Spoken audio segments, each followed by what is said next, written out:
Yeah, so I started using the word spiritual independence years ago, and I couldn't believe the reaction I get. In fact, just the other day, somebody said, "I'm real," how dare you kind of use the word spiritual independence? We're not supposed to be independent. We're supposed to be in fellowship with one another.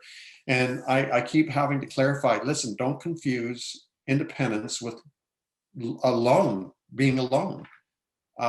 There's different kinds of dependencies. There's dependent, there's codependent, Hmm. there's independent, and Hmm. interdependence. They're all different. And I kind of compare it to growing up. When we're young, we're dependent on our parents, rightly so, and we depend on them for everything. Maybe we go through a codependent stage where there's just sort of an unhealthy kind of a neediness with one another, and we keep there's this kind of an unhealthy dependence on one another. Third is independence, where I learn how to I can live on my own. We all need to get to that place if we're able to be independent.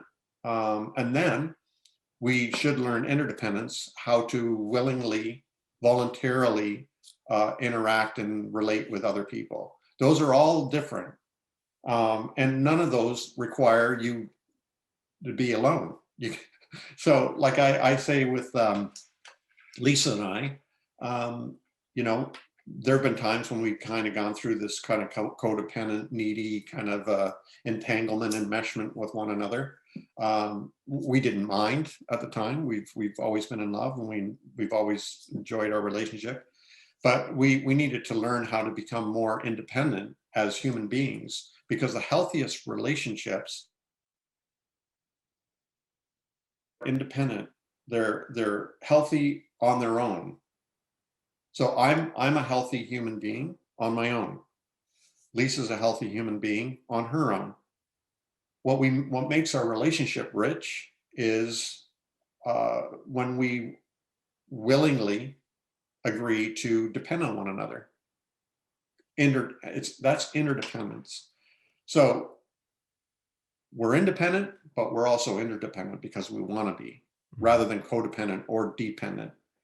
And so when I talk about spiritual independence, what I'm talking about is, I think everybody should get to that place where they're able to be spiritual by their own power, that they're the masters of their own uh, ships, and the captain of their own ships, and the masters of their own destiny, Mm. and that they're autonomous, and that they've got the steering wheel of their own lives. That's a given. We all should be independent in that way, and that includes spiritually.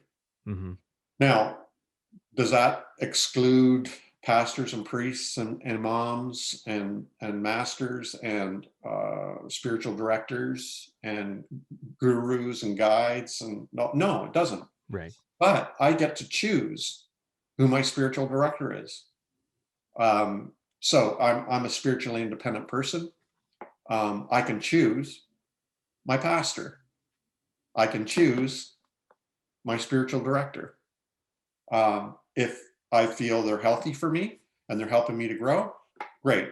If I feel they're hurting me, damaging me, and inhibiting my personal growth, no.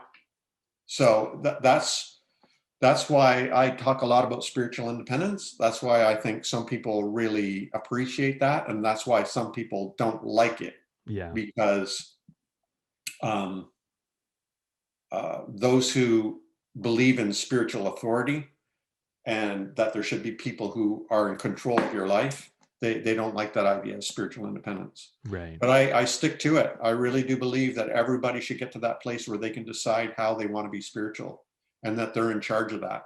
Yeah. They should be responsible for themselves Yeah. spiritually.